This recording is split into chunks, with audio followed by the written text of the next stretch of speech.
Hi you guys, Erin here. So throughout this healing journey that I've been sharing with you, definitely the question that I get asked the most is, what do I eat? So it's just not really something I give a straight shot answer to. I feel like it's not just about what I eat, it's also about when I eat. So what I'm gonna do is I'm gonna take you through pretty much my daily routine, and then I'll go into just some of the do's and don'ts, typical questions that I get asked. So for starters, I've already made a video about this in detail, but I start out with my activated charcoal. I take a big 25-ounce jar of really good water. I harvest my own spring water and run it through a ceramic water filter. You can buy glass bottles of spring water. I just personally like spring water. Some people like distilled water, but whatever it is, just make sure you're getting quality water. That's a very important part of why people are sick, is there's a lot of really toxic water out there, especially coming from plastic water bottles. Okay, so I take in 25 ounces of water with fresh squeezed lemon and a dash of some kind of sea salt, just not regular old table salt. It's got to be sea salt. That stuff is horribly toxic, the table salt that is in restaurants and whatnot.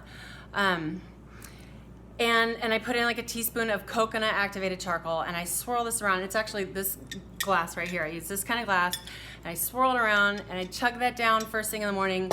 I go lay down for a half an hour, and that activated charcoal is sucking up toxins and doing all kinds of things, and I actually feel pretty refreshed a half an hour after I've chugged that down. So that's when I will go and make my morning tea. That's what you just saw. It's the remnants from my morning tea. My morning tea is definitely my favorite part of the day. What I like to do is start with just any kind of medicinal herbal tea. Right now I'm drinking Tulsi, which is also known as holy basil, which is just really good for your immune system. It's just good, healthy tea. And I'll also throw in rose petals or bee balm or some other kind of, nutritional herbal stuff, whatever. And so I'll brew that tea, and then I've got this hot cup of tea sitting there, and I will throw in a spoonful of medicinal mushrooms. But I really like the company Health Force medicinal mushrooms, because they harvest their own wild mushrooms from nature, from trees. A lot of the medicinal mushroom products out there are kind of garbage. They're growing them in rice, and it's really just, you're getting a bunch of starch. They're not even giving you the fruiting body of the mushroom. They're giving you the mycelium.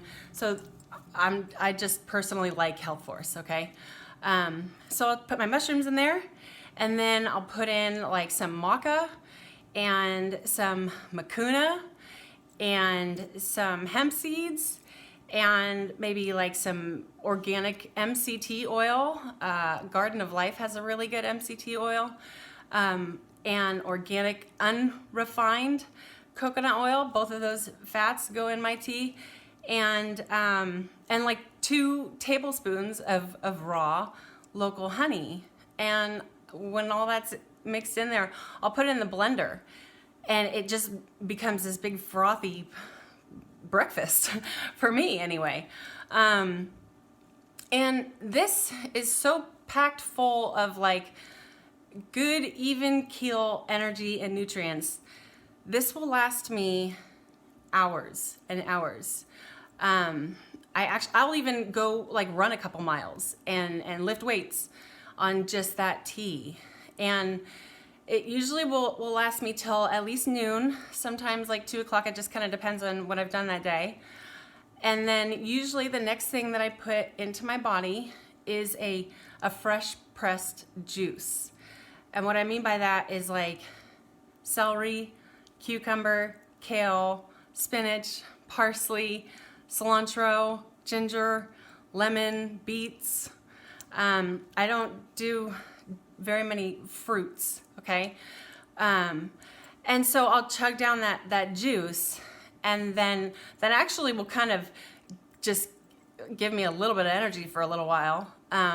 because it's on an empty stomach, and I'm doing that intentionally because I feel like the nutrients are going straight to my cells on the empty stomach. Sometimes I'll even throw in a spoonful of MSM, methyl sulfonyl-methane. It's part of sulfur, and it just delivers all those nutrients to your cells. It just drives the nutrients in. And okay, so after I've had that juice, it may be 2 o'clock. And let me tell you something, there's a reason that I'm pushing off eating actual food that I have to chew and my body's got to break down. And that is because, okay, it's called breakfast for a reason. You're breaking your fast, like you were fasting while you were sleeping. In case you haven't heard, fasting is really, really good for the body. People are literally like curing themselves of really gnarly diseases through fasting. So that's why I try to push it off. And 5 years ago when I was reading this stuff and watching other people's videos, I was like, what in the world? I thought breakfast was the most important meal of the day. But I just decided to try it, and it's worked for me. This has been like 4 years I've been doing this now. And I don't ever starve myself. If I'm really hungry, if it's 11 o'clock in the morning and I'm really hungry, I'll have like there's really good rolled quinoa. And I'll like have rolled quinoa. It's like oats almost. So I'll have like some of that hot cereal or something. If I'm really hungry, I'll have some sort of gluten-free oats or some fruit or something like that. But that's a rarity. So anyway, after I get this juice in me, then I'm going to go for maybe some fruit. Not always, but some fruits. The fruits that I do eat are, I like bananas, particularly the like red, real bananas. I like berries. Berries are very detoxifying and just overall really good for healing. Blueberries, raspberries, blackberries, some strawberries, and goji berries are huge. If I do go to the gym and I get a good workout in, after I drink that juice, I eat goji berries because I know I'm getting that superfood in that I need after I just expended all that energy. So let's see, what other kind of fruits? I eat oranges, but I'm just picking, where I live, I don't live in like a tropical place where there's a bunch of organic, high quality fruit growing from trees everywhere. A lot of the fruit, where I live in California, and a lot of the fruit is coming from Mexico. And nothing against Mexico, I love Mexico, but I don't live there. And I'm a firm believer that trying to like eat as much local food as you can is probably best. So that's why I'm just not a big fruit person. And let's see, what do I got? I have notes in case I don't want to forget anything. Then I will go on to something a little bit more like fulfilling, like nuts and seeds. Personally, my favorite nuts are sprouted almonds and raw cashews and walnuts. I really like walnuts. And for seeds, I really like flax seeds. I'll actually do every once in a while, but I've been reading some not so good things about flax seeds. I think a lot of it is genetically modified, so I do that in small portions. But hemp seeds and chia seeds, I do a lot of those. And then I'll go on to like maybe some celery with nut butter, or like corn tortilla chips and guacamole.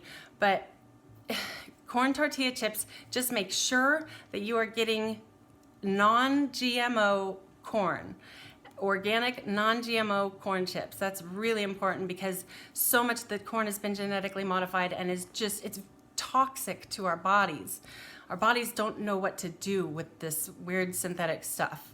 So non-GMO corn chips, and like I said, guacamole. I'll do like cucumbers. I love cucumbers, and I'll just dip that in like some hummus. But again, with the hummus, actually anything that comes in a package that I didn't make at home, or I don't know exactly where it came from, I always will make sure that I know what the ingredients are, and I make sure it's organic, GMO free, and gluten free.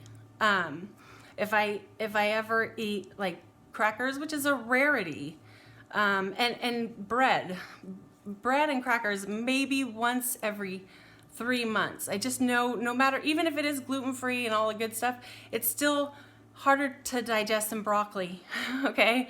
And I know that my digestive system is just, I know it needs to be taken care of. So, let's see, what else do I do here? Oh, I snack on a lot of like olives and pickles, and also like fermented foods, sauerkraut. Some people like kimchi. It just hasn't grown on me yet. Let's see, what else? I guess just there are some very high quality prepared snacks. Again, just read the ingredients and make sure that you're not getting anything weird, genetically modified, or chemicals. That's what I do anyway.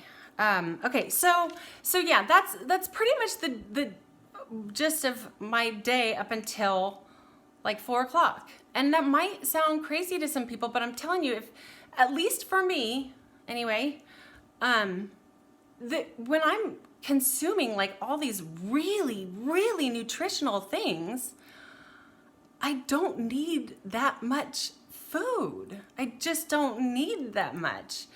And I feel better, like I have more energy if my body isn't trying to break down a bunch of like food. But by 4 o'clock in the afternoon, 4:30, I'm getting pretty hungry. So my dinner time, I try to make it early because I'm a firm believer, just I've done this time and time again. Every time that I eat late at night, excuse my French, I feel like shit in the morning. So I really try and get my dinner in before, especially like 8:30 at night. 8:30 is really kind of pushing it for me, but it happens sometimes, you know.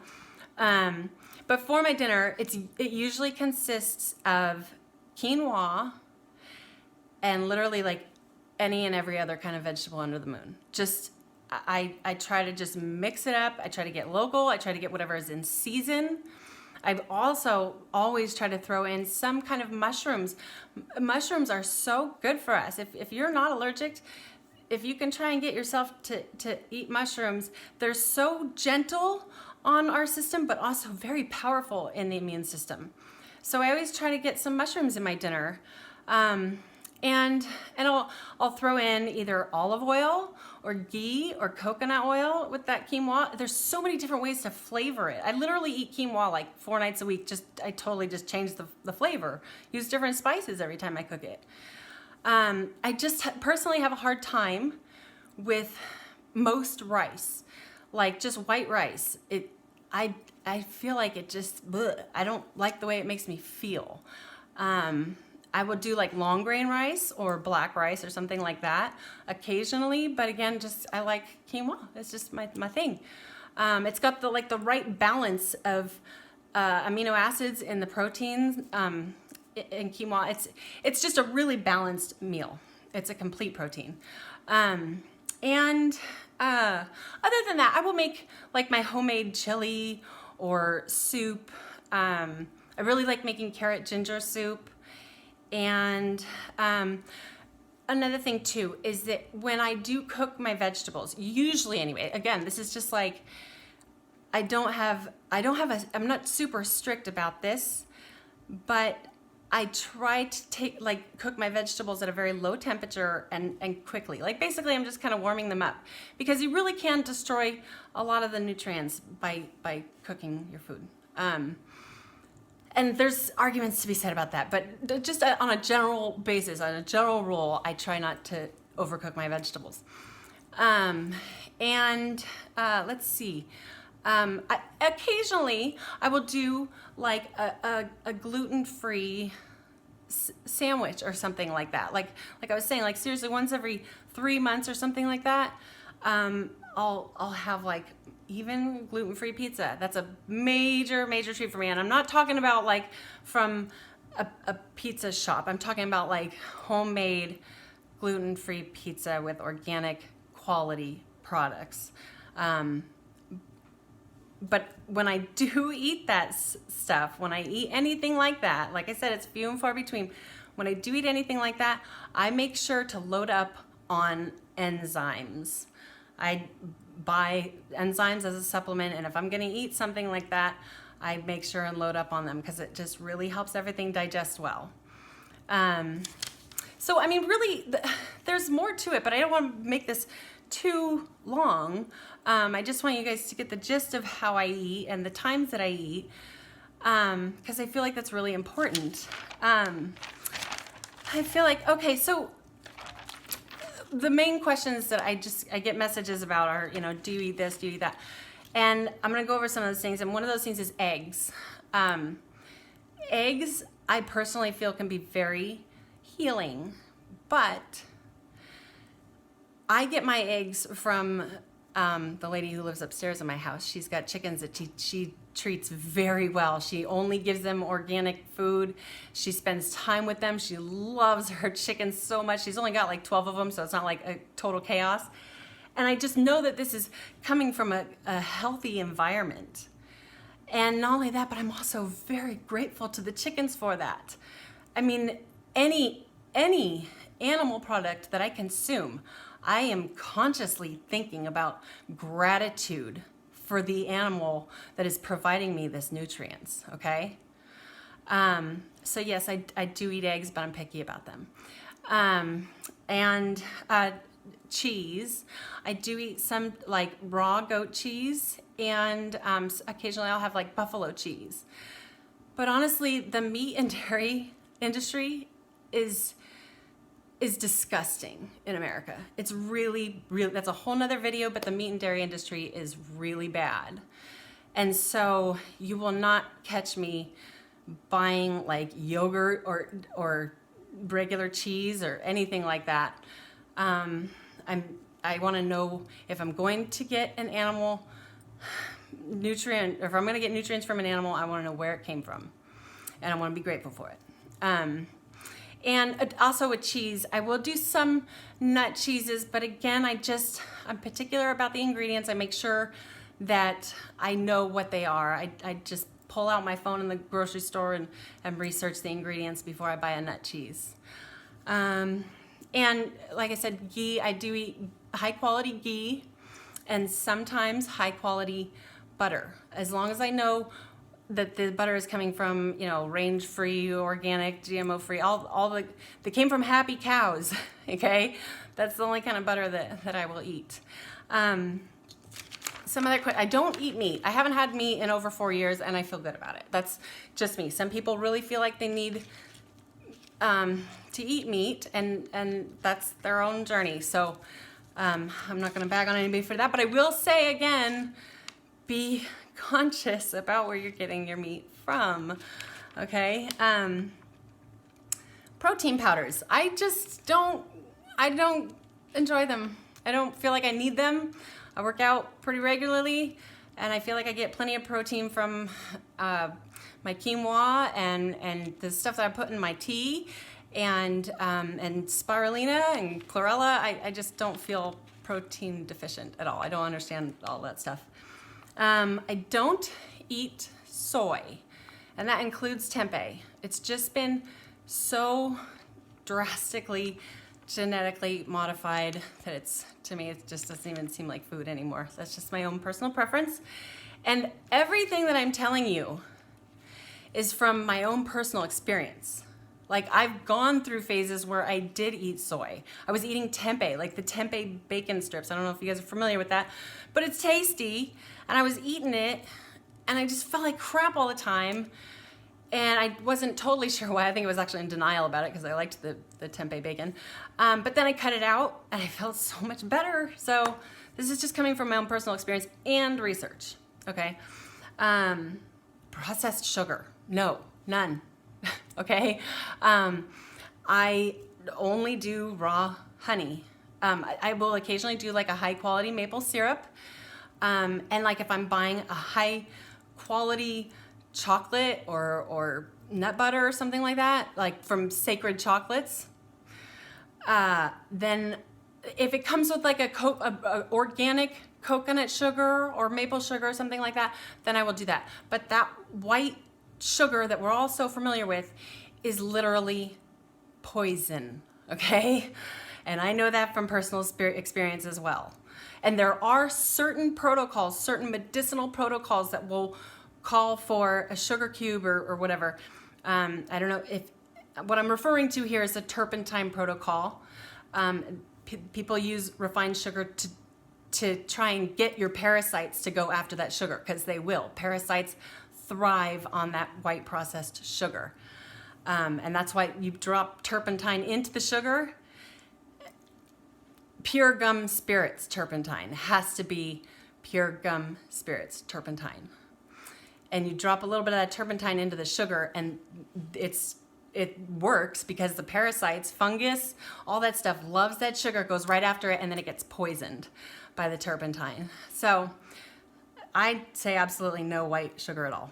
And yeah, I already mentioned rice. I don't really benefit from eating a lot of rice. So I think that about sums it up. If anybody has any other particular questions, you can find me on Facebook. My name is Erin Wage, W-A-A-G-E, E-R-I-N, W-A-A-G-E. And I try to get to as many questions as I can. Thanks for watching, and we'll see you next time.